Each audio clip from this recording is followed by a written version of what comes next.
Message en date du 10 février 2025 de la transition civile du Mali en exil, invitant au sursaut national salutaire. Chers compatriotes, la nation est en danger, sans espoir de retrouver la voie du salut, avec à ses commandes cette jeune impitoyable, incompétente, corrompue et insatiable. Sur le retrait consommé du Mali de la CEDEAO par des autorités de fait, sans mandat pour engager le Mali, a fortiori prendre des actes contre l'intérêt général. La jeune ayant été insensible aux cris de cœur des populations et aux avis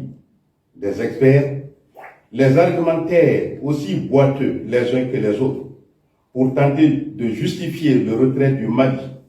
de l'organisation sous-régionale de l'autorité commande un bref survol des circonstances de la création de l'organisation communautaire dont le Mali, en plus d'être un membre fondateur, en a été un précurseur. Chers compatriotes, loin d'avoir été le résultat d'un coup de tête entre des seuls tenants de transition militaire, la création de la CEDEAO, ainsi que l'adhésion du Mali à cette organisation sont le couronnement d'un processus entamé à Bamako, lequel avait conduit à la mise en place de la CEDEAO, Communauté des États de l'Afrique de l'Ouest, traité constitutif signé à Abidjan le 17 avril 1973. Celle-ci regroupait 6 États, à savoir la Haute-Volta, actuelle Burkina Faso, le Niger, le Sénégal, la Côte d'Ivoire, le Mali et la Mauritanie. La CEDEAO,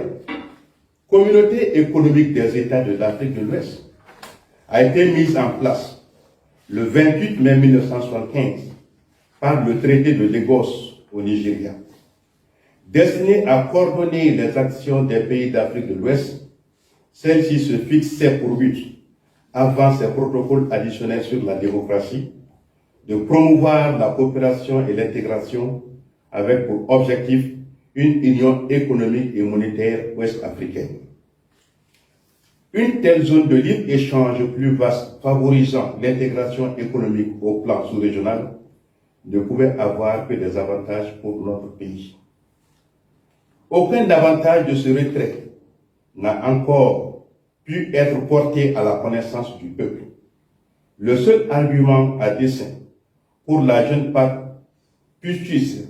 de se dérober de ses engagements pris dans le cadre de l'organisation est que c'est un régime militaire qui avait signé l'adhésion du Mali à la CEDEAO. Chers compatriotes, certes, en 1975, un militaire dirigeait le pays. Toutefois,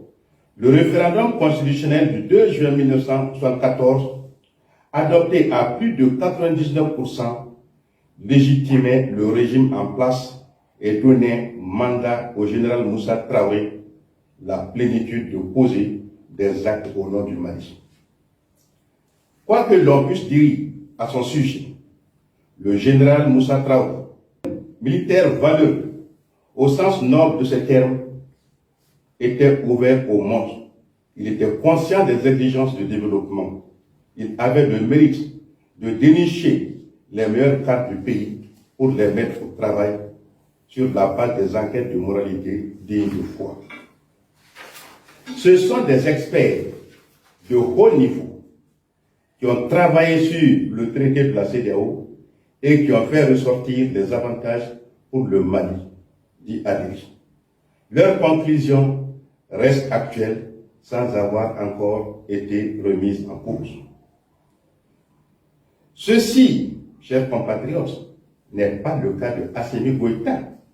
qui agit sur coup de texte au gré de ses laudateurs et courtisans. En plus de ne disposer du moindre mandat, celui-ci qui est sans vision n'a aucune conscience des impératifs du développement il est en déphasage avec les réalités internationales et la géopolitique. Le grief de la jeunesse, résolu à se maintenir au pouvoir par les armes, tient au seul attachement des dirigeants de la CEDEAO aux principes et règles en vigueur unanimement adoptés par les États membres. C'est le lieu de salut, la capacité de discernement et le sens de responsabilité des populations de l'intérieur et de la diaspora qui ont vite compris que le Mali ne saurait se passer de la CEDEAO pour des raisons évidentes, même si leurs cris de cœur sont restés dans des oreilles de sourds et sont celles de soldats déloyaux, enivrés par l'exercice du pouvoir politique en violation de la charte de la transition et de tout leur engagement. Les conséquences de ce retrait unilatéral impopulaire, irréfléchi, voire stupide, pris contre la volonté du peuple, sont déjà durement ressenties. Cela rend impératif le retour à la CEDEAO du Mali, qui n'a pas autre meilleur choix de développement. Cela n'étant pas envisageable avec des putschistes tarés, sans foi ni loi, l'intérêt général commande de libérer le pays de leur dictat alors qu'il est encore temps. Chers compatriotes, sur le projet de loi des autorités de fait instituant arbitrairement de nouvelles taxes sur les usagers des transferts d'argent via le mobile money, comme si la négation des droits et libertés instaurée en mode de gouvernance ne suffisait pas. C'est un autre boulevard d'abus que la jeune insensible aux souffrances et cris de cœur des populations entend ouvrir par ce procédé immoral digne des seuls ménages. C'est un paradoxe que de prétendre améliorer les conditions de vie des populations suffisamment éprouvées par la cherté de la vie en leur imposant de nouvelles taxes parachutées sur leurs têtes dont les montants exorbitants sont fixés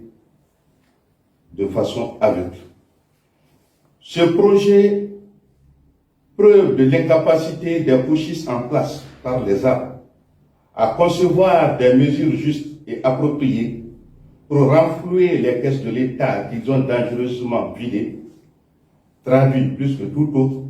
leur insouciance et leur indifférence aux souffrances des populations. La jeune insensible aux souffrances des citoyens ne saurait continuer d'exceller dans l'abus et l'arbitraire en profitant de la psychose générale créée par la barbarie et la croisade contre les voix dissonantes. Ces taxes sans commune mesure, surtout les transferts d'argent via mobile money, à dessein d'alourdir les charges sur les usagers maliens, sont aujourd'hui une honte au plan national et international, notamment sous-régional, où la tendance générale est l'allègement des taxes dans ce secteur en faveur des usagers, au point de la gratuité des opérations expressément visées par le projet de loi des autorités de la transition. C'est du mépris pour le peuple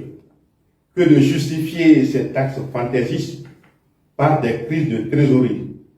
dès lors que des causes réelles du manque à gagner se situent dans les scandales de détournement et de dilapidation à ciel ouvert des fonds publics par les tenants de la transition, leurs familles et alliés, spectaculairement devenus les nouveaux riches du pays, avec des réalisations insolentes un peu partout à travers le monde. Les auteurs de ces malversations étant notoirement connus, la logique et le souci de bonne gouvernance commandent de résoudre la question de prix de trésorerie par le recouvrement des montants dus à l'État, plutôt que de s'abattre sur des populations en proie à la cherté de la vie, sans encore savoir ni que faire, ni où aller. Chers compatriotes, en continuant de tout accepter, même l'inacceptable, de la part de ces malfrats, nous finirons par renoncer à notre raison d'avoir choisi les règles de l'état de droit et de la bonne gouvernance. Nous devons dès maintenant nous opposer à ce projet encore irréfléchi et immoral, en ce qui n'appartient pas au peuple de supporter les poids des détournements de fonds imputables aux dirigeants malhonnêtes et indélicats. C'est le lieu de saluer, chers compatriotes, la position courageuse et responsable du président du Forum des organisations de la société civile contre cette vile forme de légitimation de l'arnaque d'État contre les citoyens impuissants sans autre recours. Sa position voit mieux autorisée en tant que celle de la société civile, traduit mieux que tout autre la désolation et le ras-le-bol général des populations désabusées. C'est le peuple, dans toutes ses composantes, qui désapprouve ce projet en tant qu'une autre vive forme d'organisation de l'enrichissement illicite pour la jeune malienne corrompue et insatiable sur le dos des usagers sans avoir de compte à rendre. Sur la nécessité du sursaut national libérateur que commande l'état de la nation et la réduction des populations à la pauvreté extrême, injuste et injustifiée. Chers compatriotes, au vu de la succession des dérapages plus graves les uns que les autres, Assimi Goïta apparaît plus qu'un danger pour la nation, une solution au problème dont il est la seule cause. Ses sorties lamentables et ses propos décousus, indigestes, sans technique que au quotidien, suscitant la déception ou la colère des plus avisés, voire la moquerie des plus jeunes, ne sont pas réduisantes pour notre nation. Le péjoratif de Assimi drôle n'est pas un fait du hasard et il a tout son sens. Tout en contribuant d'isoler davantage le pays, ces sorties désastreuses et scandaleuses font passer la nation tout entière sous la plus mauvaise image à la face du monde. Mettant en cause sa capacité de discernement, les circonstances de son autopromotion justifient encore le refus catégorique pour la transition civile en exil de le reconnaître comme un général de notre armée. Il n'en est pas véritablement un, au même titre que tous les autres membres de la bande de putschistes autopromus à ce grade en violation des textes régissant l'armée. C'est à juste raison d'ailleurs si des voix s'étaient élevées pour les qualifier de généraux de salon, parce que ça mérite. Chers compatriotes, le Mali mérite mieux que ces militaires félons de la pire espèce, sans notion de gouvernance et de développement, lesquels sont insensibles aux souffrances des populations et qui n'ont autre programme que de s'enrichir illicitement et de satisfaire les instincts les plus bas de la vie. Nous n'avons cessé de le dire. Le président de la première puissance mondiale vient de nous conforter à travers ces brillantes déclarations responsables et sans équivoque, tenues à la face du monde, traitant ces putschistes qui se maintiennent illégalement au pouvoir au Mali, de gangsters en armes, de vils soldats africains prêts à braquer les institutions de leur pays, lesquels voyous ne sont pas en droit de mériter sa confiance ou la moindre considération de la part des États-Unis d'Amérique. La junte malienne, contrairement à ses habitudes de réplique promptement par des propos vexatoires et incendiaires, sans pas peur avoir donné sa langue au chat. Les putschistes autopromus généraux qui se prenaient pour le centre de la terre